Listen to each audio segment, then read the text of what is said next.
It is time for everyone's favorite moment, and it is called Dave Meltzer's Dumb Moment of the Week. You could also call this 0 hour.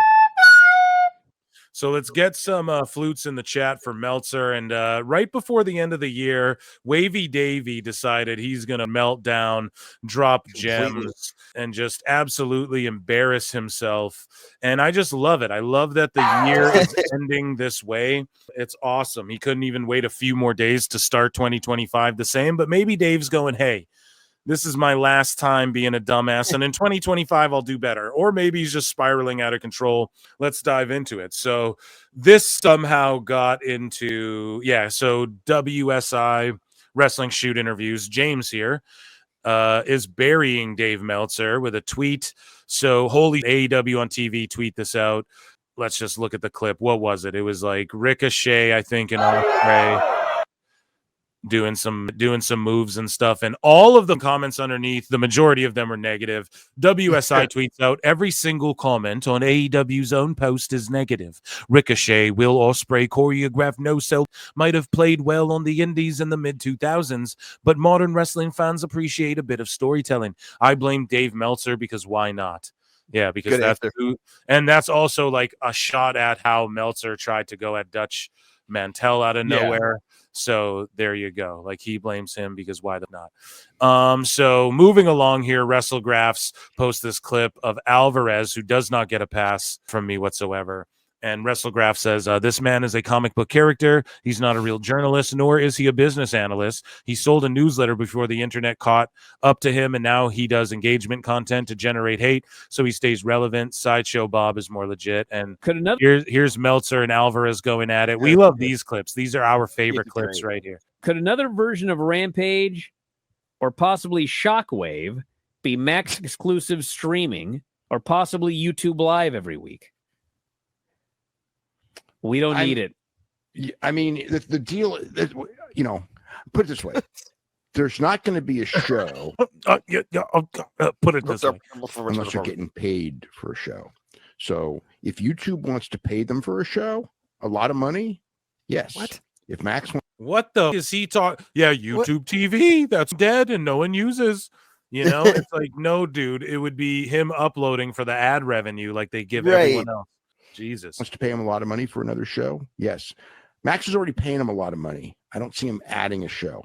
I mean, that's part of the deal as far as the nature of the deal here was that they wanted 2 shows. If there's going to be another show, it's going to have to. And Dave says it like they wanted 2 shows, like it's a positive, but they had to get rid of one to meet that 2 shows, dude, because they only wanted 2. They didn't want Rampage and Battle of the Belt. Yeah, Ring of Honor. Yeah, they have to scrap shows and Dave. It's going to probably be somewhere out of the WBD family, most likely.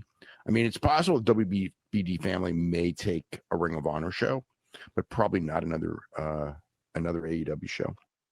But Ring of Honor is just AEW, Dave. So why would they gaslight their listeners and readers and into thinking like these are 2 separate things? It's the same company, the same wrestlers, the same ownership, the same booking, the same building, just with a different apron. This is bananas, man. So it's like you can't say no, but no. Yeah, you can. You can't say no, but let me do it anyways. Oh, I'm a clever guy, Tony Khan. So Dave Meltzer says, despite WWE Raw's move to Netflix, allowing more freedom in regards to the show's runtime. Oh, so what Phil said? Existing TV deals in several international markets mean that the show must follow a more strict length. What? So despite WWE's Raw's move allowing more freedom, existing TV deals mean the show must follow a more strict length. Yeah, it'll just be edited down because, and I'm sure Dose can correct me on this, but in those international markets, don't they typically air after? Like it doesn't air live at the time, like it comes on at another time? I don't know about all of the international markets. I suspect that is the case, though. With where it's Netflix, I guess it will be live. It just will be at an inconvenient time, but you can watch it at your convenience. But I'm not really I've seen the ads for UK that say like 1 a.m. on Tuesday morning. Yeah. So I don't know, man. All I'm saying is this, dude. This is Dave wriggling around, trying to put the infamous Dave Meltzer spin and trying to make anything they're doing a negative when this should be Dave should be busting his wad at like how great this Netflix is for pro wrestling. And he's just trying to like spin and be like, well, it's gonna be limited. Bitch, SmackDown's 3 hours, Raw's gonna be 240 or 310 or 330 because The Rock wants to go 20 minutes over, or you know what I mean? They have that room to play. Shut up and let hey Dave, let the TV experts and this bald son of a bitch right here, Triple H, this handsome right here, let them determine how that's going to work. And you just sit back and make up lies about Lee Fitting and everyone else that like you do. And if it's a problem in Australia or India because it needs to be 3 hours because it's on a different TV network, they'll do what they do with Peacock Premium versus Peacock Non-Premium or other international. They'll put in more filler or edit down. Like you said, they have time. They already know what they need to do. So they've already probably planned to. They're not like AEW who figures out what they need to do 12 seconds, before they do it and end up with WWE Hall of Fame rings on the Rock and Roll Express.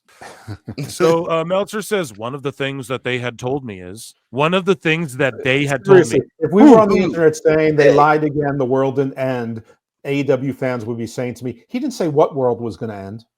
Yeah. But listen, though, Meltzer's sitting here saying that they told me. Who's they, dude? Netflix or WWE?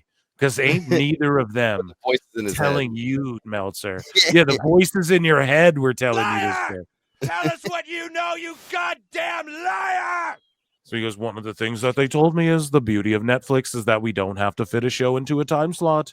But the thing is, there are still places in the world where these shows are still on television where you need to fit it into the time slot. Where in the world doesn't have Netflix that you'll need to fit it into the time slot? Oh, some of the pre-existing deals, they all air later. You know, Dave, like how we just read earlier that Collision airs on Wednesdays in Australia or whatever, the Dynamite airs on whatever. They just will edit it for the time slot, bro. I thought you were a TV expert who talks to TV experts. How don't you know what editing a showdown is, bro? They do it to YouTube videos now and put them on like Kadoodle and from kid YouTubers. They just take their videos, edit them down to like a 28-minute thing, and then put it on kids' things. Streaming services, Dave, Jesus Christ. But anyways, he goes, Raw will still be on television in India for a couple months. So they just say, hey, India, you get an India edited down version, especially for you guys for the next couple months, and then it's on Netflix. Is there no Netflix in India? No idea. I don't know. That's what I mean. Germany, there's got to be Netflix. A couple of months, he says. The Philippines and Japan. They still have existing TV deals. So, Dave, all they do is they just work some out, bro. Like, Japan doesn't have Netflix, Dave. It's going to be on Netflix for them soon, too, dude. The stations have to know how long these shows are going to be week to week. They'll just be 2 hours, Dave. There will come a time, and it's not too far away, where Raw won't be on TV. And at that point, they'll have a lot more leeway, and they probably won't have to hit a time cue. Probably because he has no actual idea. God damn it. What they told me, who the fuck is they, bro? It's always they. It's always like a black helicopter conspiracy. They have lizards being held captive on an island. You know, like who is they? Can you explain? Or somebody on a Discord server. Yeah, it's someone at Netflix calling, Dave Meltzer. But anyway, so Wrestle Purist says, this is Prince Habsburg for Dave Meltzer, please. So this is via Wrestle Purist from Wrestling Observer. The Penta and Rey Fenix situation happened because they both felt they had stagnated in AEW and knew WWE was interested. Tony Khan thought he could keep them by offering more money, which apparently he did. And it's like, how the did they stagnate? I feel like this is them trying to blame the Lucha Bros. How the did they stagnate when they weren't even, when you're giving Commander like Rey Fenix's run? I don't know if this is the actual factual coming from Observer is what I'm getting at here. Some people thought I was going at the Lucha Bros when I said that, when I quote tweeted that out. But it's like, no, I don't give a, how can anyone feel they stagnated when like look at Commander is doing what Rey Fenix could literally have been doing, but they signed that stupid CMLL deal. Okay, I guess technically, that's stagnating, but I feel like this is trying, instead of AEW being like, we have nothing for you, this is trying to be like, well, they felt they stagnated, which like maybe is true, but like, it's not like there was places they couldn't have been in, positions that would have made sense for them in this whole thing. So, anyways, they them out with the parade of luchadors. They tried to replace them with everyone from Rush's two groups, different versions of LFI and fake luchadors. They brought in Commander, El Hijo del Vikingo. They brought in Mystico. All these. They invented hologram, the Beast Mortos. I mean, Frank, a lot of these guys. You mean Frank? They're interchangeable. They've already made the call. So Tony Khan thought he could keep them by offering more money.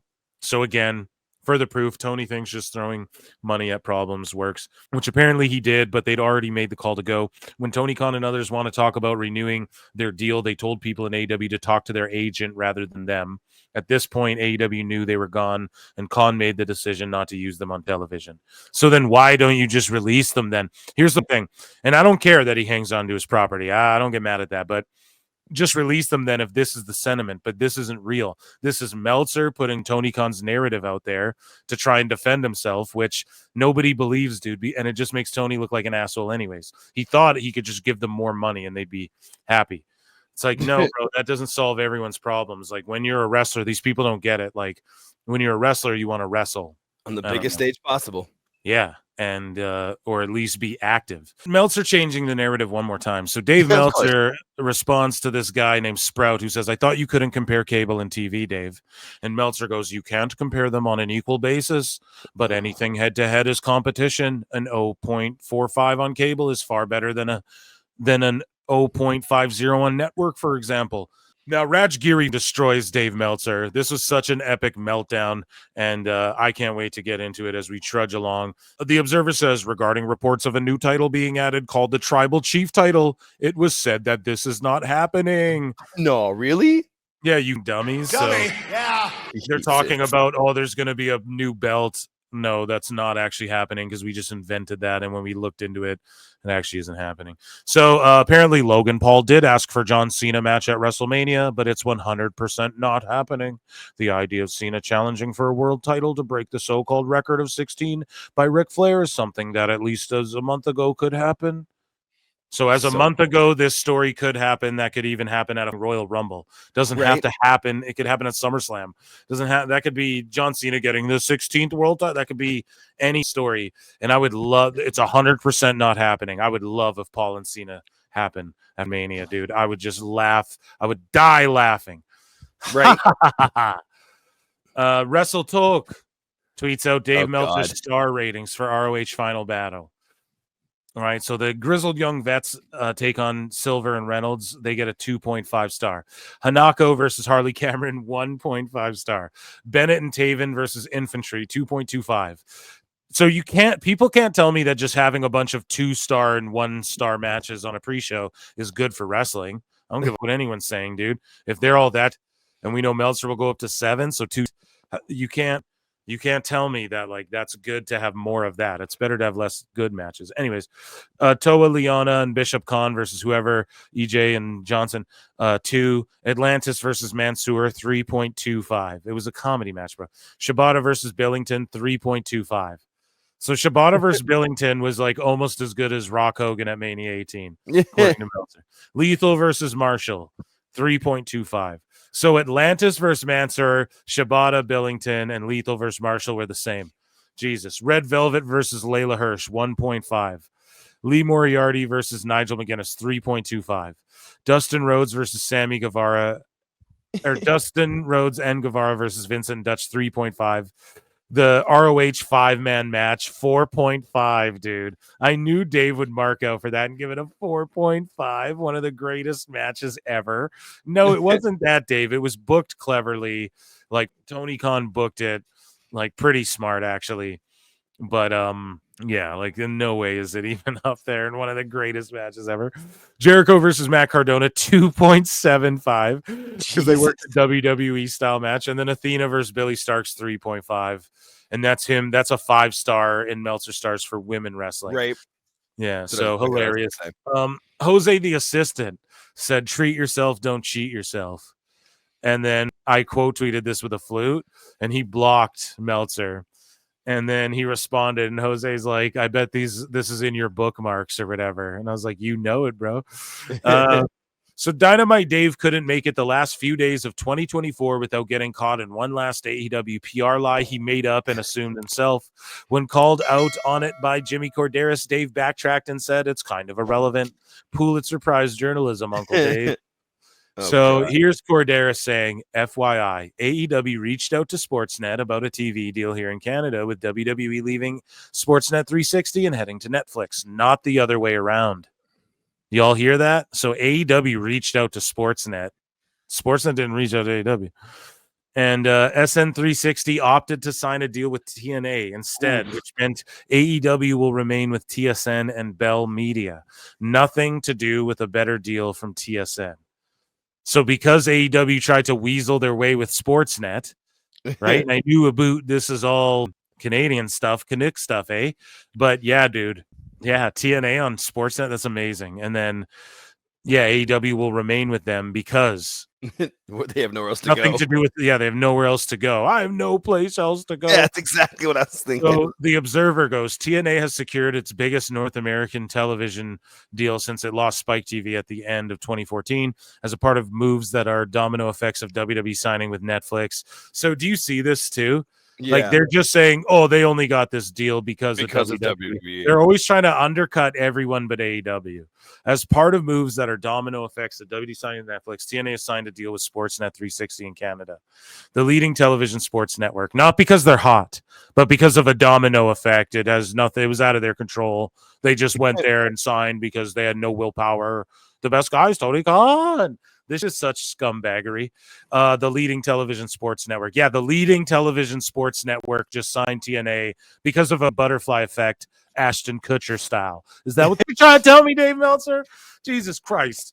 Anyways, nothing to do with their rise and their comeback. Nothing. Right. As a domino effect, they landed there, but Sportsnet was in talks with both TNA and AEW.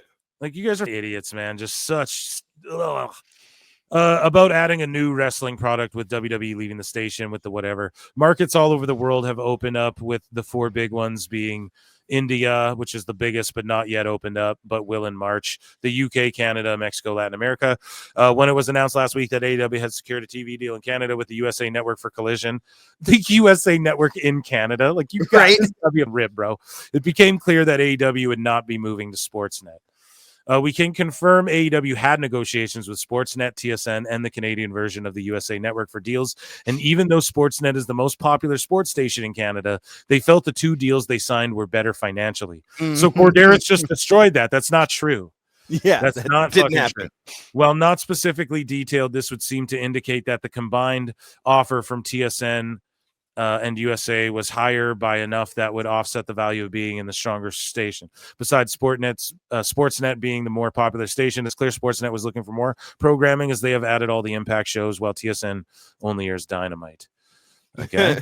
So Meltzer responds to Corderas, what did Meltzer say to him? I have it up there, but Corderas says, Dave, the point was not who has more viewers, etc. It's about those claiming Sportsnet courting AEW, which, because Dave just spurred, people ask me to stop saying that. So, again, because I guess it has something to do with Asperger's, which I genuinely didn't know. But Dave, makes sense. Yeah, sickoed out and was like, yeah, there you go. Yeah, crashed out. We'll use that, and said, like, started saying numbers and about like he went full Meltzer. More viewership and all. Yeah, he went full Meltzer, dude, and he's like talking about key demo, all that. I'm assuming, right? I didn't see it, but we can assume, and I did see it, but I just I got a bookmark somewhere else. Anyways, though, Cordero says, Dave, the point was not who has more viewers, etc. It's about those claiming Sportsnet courting AEW, which is not the case. AEW reached out to Sportsnet about potential rights deal, and Sportsnet opted to go with TNA. That's all. It was just to correct what was claimed elsewhere. Meltzer goes, I think it's kind of irrelevant who made the first call. Yeah, you do. I bet you do, because you said the other thing in your newsletter, Dave. You said the opposite of what happened in your newsletter. So I know it's irrelevant to you now. All of a sudden, the details don't matter to Dave Meltzer. But he's a reporting journalist. What an asshole. Obvious for each side. Both sides would have been incompetent to not talk and consider working together. In the end, it's about who made the best offer, not who first picked up the phone. No, Dave, it has to do with that. Yeah, because it's your spin, Dave. Like, you wanted to make the perception. You wrote a whole thing saying that, like, oh, they went with what was better financially. And Corderas is like, no, it wasn't better for them financially. Sportsnet didn't want them. So they just stayed with who they were with. Right. So yeah. Oh yeah. Here's what Meltzer said. He goes, I think I think the issue that it's not even rational. Nothing against TNA, but there is not more upside. AEW on a weaker station in Canada usually beat NXT in viewers, almost always in demo. See, starts doing this demo viewer shit. Almost always beat UFC in both, and on occasion beat SmackDown in demo. Almost always beat UFC, Dave. Hold on a second. Don't start lying now, Dave. On occasion beat SmackDown in demo numbers, and in the past had beaten them in overall viewers at times. That's all in Canada. All of this on a weaker channel. Even suggesting TNA has more upside in Canada is laughable, but I hope TNA can do well with the exposure. Oh, yeah, sure. Even though TNA is like basically based out of Canada, but let's just say this. Here's the thing, right? I think if you're building a business and you look at what TNA has been able to do this last year and you're like, okay, Sportsnet, we need to fill a gap. What's more WWE adjacent? You're like, dude, it's TNA. We got to go. And this is growing in popularity. And Dave is so dumb. He never wants to talk about what could be as well, which like, and not what if, but just, dude, this isn't a good goddamn sign. Or like, Dave, you wrote this whole article and you were wrong in this fact, and now you're saying that doesn't matter. Why? Because you're talking about defending AEW. But if the shoe was on the other foot, and if it was a good spin for AEW, we know in 1 second, because Dave has played these semantical games with people and said, well, actually, AEW, these people picked up the phone. And like, Dave plays those games with AEW all the time. So why are you getting offended and being defensive about AEW by just a simple thing that Corderas stated? It's just funny how he's like, this detail is irrelevant. Yeah, because you wrote 2 pages on it, and because it fucking it doesn't align with your spin, Dave. And also, you use semantical things like this. That's why you're getting cooked here. I don't give a fuck about even if any of this is right. It's that you do this with AEW all the time, but then Corderas does it and you say it's irrelevant. So every time you do these semantical arguments, it's irrelevant. And that's what people try to tell you, but you don't like to accept that. But then you're going to project and say the same thing about Jimmy Corderas, where it actually is kind of relevant, because Dave tried to make it seem like they took more money over here, but that wasn't even what it was. It wasn't even what it was. He made it seem like there was an offer from both, and there definitely was not. No, that's what he tried to spin. Yeah. So Dave again strikes again. So Neckbeard's posts never changed, Dave. And Dave Meltzer tweets out, Dynamite did a 574K 0.18, which is very strong for Christmas. Beat everything on cable but Warriors, Lakers, and Christmas specials in the time slot. So everything on TV that night. There was a basketball game and Christmas specials, and it beat everything but that. That's all there was on TV, Dave, in the time slot, but we won't have a full chart for a few days. So, yeah, very strong for Christmas. I was sent this by the GOAT. Meltzer said what? Bah. And, yeah, let's just listen to this. And he didn't post this himself. I was going to bookmark his, but no. He sends me stuff directly that then I bring to the show. When you see me post flutes, it's either I go and screen grab them or he sends me, and he doesn't post it himself, and he knows I'm going to roast this clip here. So let's listen. Thanks to Josh Nason. And and what this has to do with is the Jamie Hahn thing as well, because Meltzer's like, I wonder if anyone's going to ask about Lee Fitting. But meanwhile, no one asked about the other guy, the Whitmer guy, or whatever. Thanks to Josh Nason for or not that no one asked about it, but Tony's like, I can't comment on it. But of course, Dave wants to know who's WWE going to let in. I'm curious if they'll even talk about it. So good for me, time. Not for the every time. He was asked about Jamie Hahn, and he said he could not speak about that. Well, of course, he's not going to speak about that. And said, what's interesting is, well, what was he going to say about that? Anything. I don't know, Dave. And then Dave, listen to what Dave says. Makes it about WWE. Of course. Automatically, dude. He is such a scumbag. And I love that this is happening before the new year. I wonder, of course, it's a long time before, it's the Rumble, February 1st, before WWE has a press conference after the show. Mm-hmm. And what's going to be really interesting is, who do they let in? And does anybody ask about Lee Fitting? So they don't, it's never interesting about, who will AEW let in? Because they don't let people in too, bro. Who will AEW let in? Well, you don't ever ask that question. Will they ask about who will WWE let in so that what is he doing? He's galvanizing his sick freak listeners to go, and sorry, I'm so sorry if you listen to him. Okay, but it's just the truth. And then so that they can all go, yeah, I wonder who WWE, they won't even let anyone in. He's just creating some narrative before it even happens. Well, it's a long time before the Rumble, but I wonder if they'll ask about Lee Fitting. Yeah. What does that have to do with you guys talking about the conference call for Tony Khan's World's End, bro? What the? Mm-hmm. You know, I mean, it might be old news by then, based on how. Well, it is going to be old news by then, but it's still a story. You know, I mean, like, yeah, it's not, you know. It's not like anything I mean, it's not, you know, Tony Khan. I mean, no one's going to be talking about. I'm just wondering if they're just going to try to ask him something, you know, where he at least gets a statement. I mean, he's not going to say anything.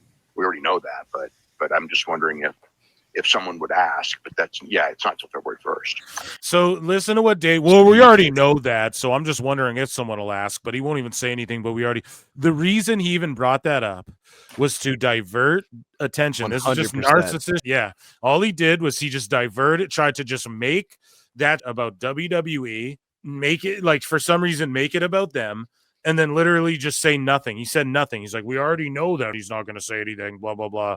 But yeah, WWE. That's all he did right there in 4K. Y'all just heard it on PWT. It's astounding that the dude gets away with this, and Alvarez, you could tell, was like, yeah, what are you doing, like making it about that. And Meltzer just put that out there to divert it, make it about WWE and some bad they're dealing with. And he literally didn't say a goddamn thing. I just wonder if someone's going to ask him something, even though we know he's not going to give an answer, and it's a long time away, and no one will care by then. But I wonder if someone will go ask him something, so that a bunch of these sickos demand someone asks him something. Not that even they shouldn't, but it's just weird that he does this. Like, what the? It's completely diverting from AEW.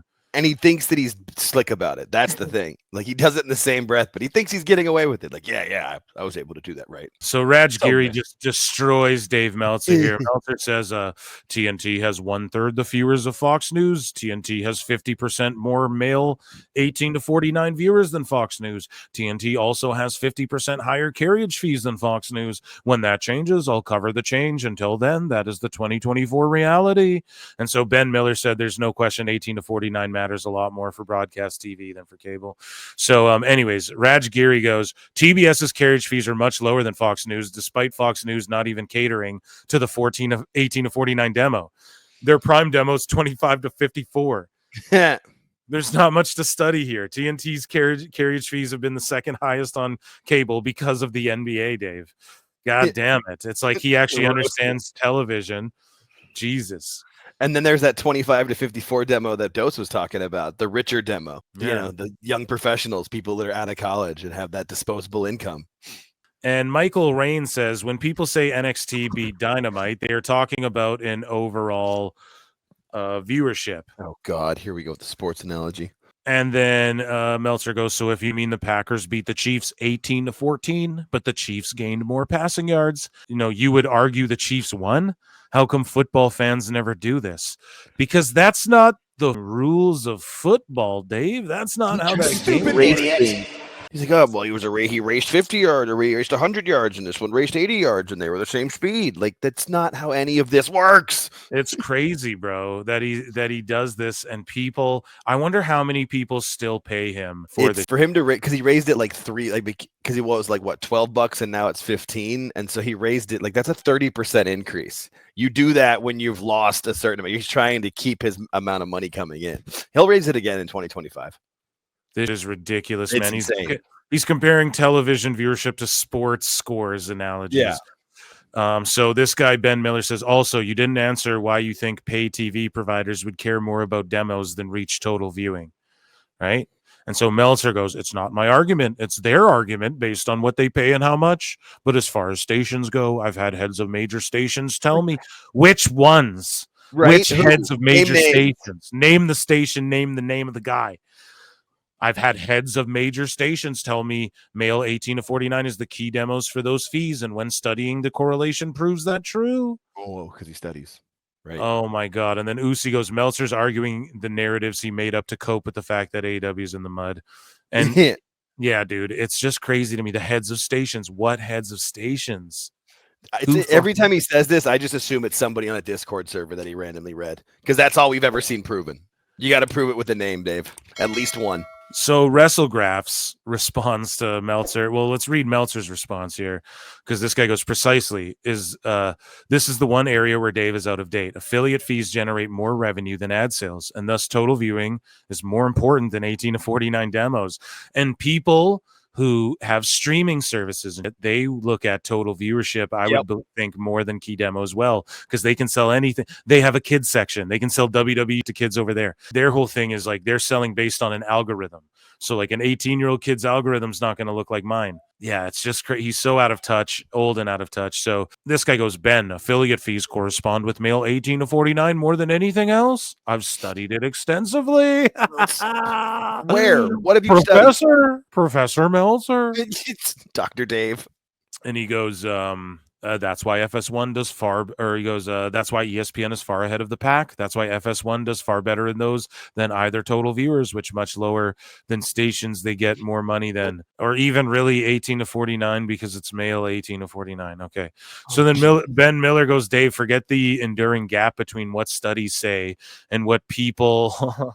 This is so funny about what studies say and what people in the trenches say. Why do you think pay TV providers would give a flying what the demo ratings are? How does that help them financially? God damn it, Dave. And he almost ratioed you. Like if everyone wasn't blocked, that would be in the algorithm more.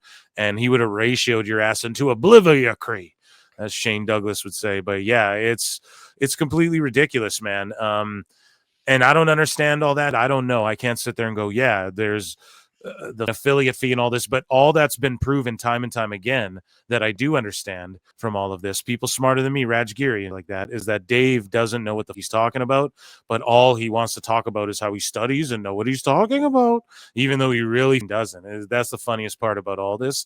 And yeah, it's he's just batting out of his league. WrestleGraph's response to Ben, Dave's response to Ben, and says, we advise Dave to study less and live in the real world more. Touch grass, as the kids say. He is burying his own legacy. Sad to watch. Yeah, and it's true. I don't think, I'm playing the world's smallest flute over here over it, you know. So Meltzer said what? This was 7 hours ago, and he DM'd me this one as well, but he posted it. How could he not? Dave doing his weekly Friday autopsy of AEW, where he points out problems with the company, but completely dances around the root causes of the issues. He can never flat out say Tony's booking is bad. He camouflages critiques with, it's like whatever. And, WWE is hot. And this one is so nice. It deserves a second flute. And let's listen in here. I mean, like WWE year to year, if you look, it's like the total audience is not higher than it was the year before, but from SummerSlam, it really hit at. How is the total audience not more when the attendance is through the roof and they're going to streaming and the ratings are doing like pretty goddamn well? I know people are like, well, it's 400,000 less than year over year. WWE is available in different ways and the attendances are way up. So I don't know where Dave gets his Steiner math from, but anyways, it's hot right now. That's all we can say objectively. They're making money from selling tickets. Yeah. SummerSlam 2023 was this dividing point. Mm-hmm. And it's when the over 50 audience of WWE went down, but the total audience stayed pretty steady, and the 18 to 34 went way up. And the AEW, I should say. Oh, he called AEW WCW. I'm telling you. You what? Oh my God. What have I told you guys? Phil strikes again. What have I told you guys? Him and Tony Khan are backstage, or they're texting each other talking about WCW and how we're going to beat WCW. Well, Bischoff's wrong. Dutch Mantel's wrong. And Bischoff's wrong because we're going to beat him. You'll be running longer than Thursday Nitro or whatever, the Thursday Thunder. And that's the conversations they have behind closed doors.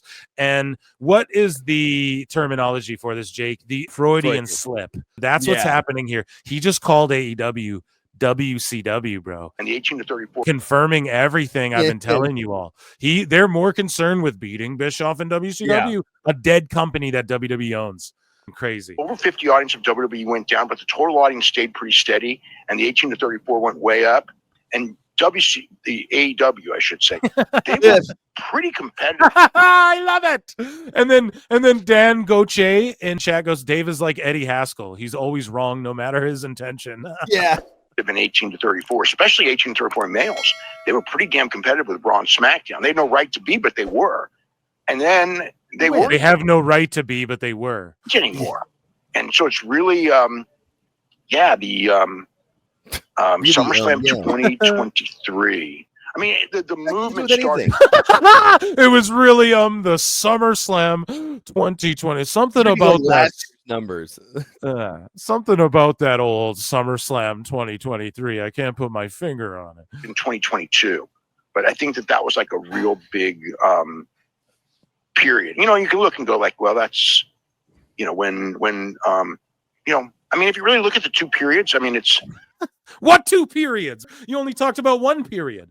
Cody's debut at WrestleMania and Punk's debut at Survivor Series. And he's like, oh, these periods, it's really bro, how about that decade of them just, or the last 5 years of them just stroking, sinking threes, bro, and just like slowly planting seeds and all, where they're seeing the fruit of all of that and getting Vince out of there and everything.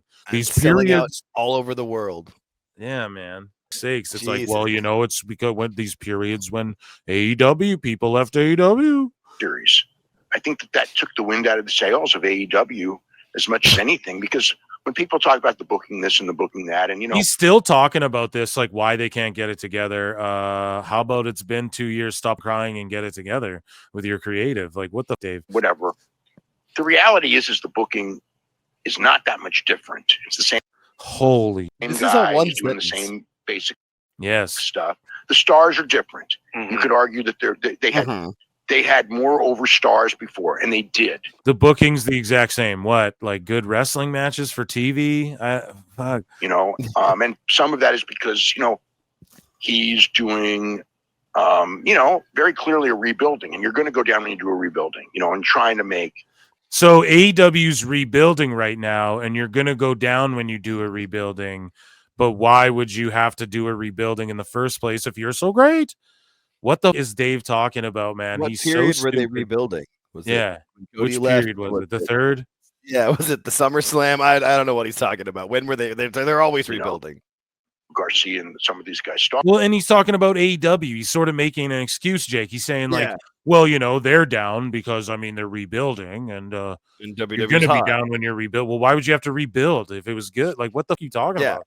Garcia and some of these guys. When was WWE's rebuilding part? If you're bitching about they're bitching about their viewership's down in the whatever age demographic that apparently, according to Dave, doesn't matter anyways, but they're down in this one demo, and it's like, well, where was their rebuild period where it boomed? Like, you're just making excuses. This is Cope, and you're still talking about Cody leaving 2 years ago. Yeah, Dave, we know that's helped WWE turn around on top of Roman Reigns and all the stories they were telling. We know that Punk and Cody coming back was just more daggers to the heart. We know that. But what did Dave think? That Cody just blindly and stupidly went to WWE not knowing, this is going to blow up, and look at the trajectory they're going with selling out buildings and getting bigger and bigger. Like, he went there because that's what he visioned for AEW, and they're too stupid to do it.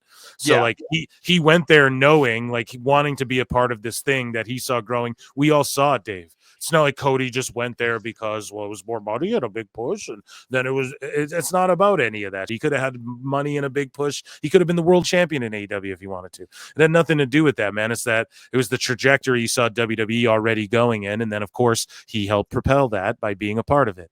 And that's why The Rock comes back, and that's why Punk comes back, and that's why Cena comes back, and you're coping, talking about Cody Rhodes leaving. 3 years ago? How long ago was that? Like, it was three. It was three. Yeah, it was because it was WrestleMania 38. We're coming up on 41. It was almost 3 years. Yeah, and like also too, like oh god, when is AEW rebuilding? They've just been buying up free agents and that were supposed to make game changing and be amazing, and they've done nothing with any of them. Not everything's the exact same. The aesthetic is the same. Nothing's changed. They're starting to finally run smaller buildings.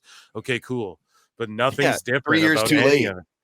It's so crazy. So someone said in chat too, like WWE rebuilding was like a weekend in 2022 one time. Yeah, when they signed Cody. And then Cody came back, and it was all just perfect. Yeah, exactly. It's crazy, man. Clearly a rebuilding, and you're going to go down and do a rebuilding, and trying to make, Garcia and some of these guys stars. Which you can't do ever. Can't ever happen. The reality is, and this is like one of the big things that I think a lot of fans don't understand. You cannot just, I'm pushing you, and draw money. It's like, Listen to what Meltzer just said. It's not like you can just, and fans don't understand this. It's not like you can just say, I'm pushing you, and then you're going to draw money. Meanwhile, what does he say all the time? Oh, they could have put anyone in the Hogan spot. Oh, right. If WWE chose to push anyone, it could. Oh, if it was just the sign of the time, wrestling was popular. Yeah, John Cena just got over it. We could have been anybody in that role. If they plugged anyone in that spot, Cody would be the most. It would be anyone would be the most selling. WWE's just hot. It's not because it's Roman or Cody. That's what he says all the time. But then when it's convenient for him, he goes, "Oh well, if it wasn't for Austin or The Rock, we'd never have these conversations." So when it's convenient for him, he wants to say, "Oh no, you can't just plug anyone in." But then when it's convenient for him, he says, "You could have just plugged anyone. Could have been Hogan. Bob Backlund could have been Hogan, bro." Like, what is this madman talking about? It's such a delusion, and I love that. Just the chef's kiss, the cherry on top of my New Year, dude. It's got to be the right guy. I mean, you could, in the old days with wrestling, it's like guys got shots in main events. If they didn't draw, they're not main eventers anymore. The guys who did draw, they're main eventers for life. That's how it used to be. And now it's just like, well, we'll give them a bunch of, we'll give them a push. And some of these guys, they're just not main eventers. You know what I mean? And it's like, there's not a formula. There's not a cookie cutter thing. Yeah, see? And they just want to still say it's a cookie cutter formula thing. It's a cookie cutter formula thing, even though in WWE there's a process. But would you say, oh, NFL's cookie cutter formulaic? Maybe. But ultimately, they're finding people in the indies. They're finding people through NIL talent. To me, that seems like a diverse way of not very cookie cutter, but looking outside the mold as well of how can we get talent prepared for the WWE system and all of that. And yeah, I just think Dave's coping so hard, and he's like, "Oh, you can't just make a star," but then he wants to say WWE could just have made anyone Hulk Hogan. It's the dumbest ever. That's why PWT's goated. What a way to end New Year's, Dave Meltzer's dumbass. And that, ladies and gentlemen, was Dave Meltzer's dumb moment of the week. Drop the E,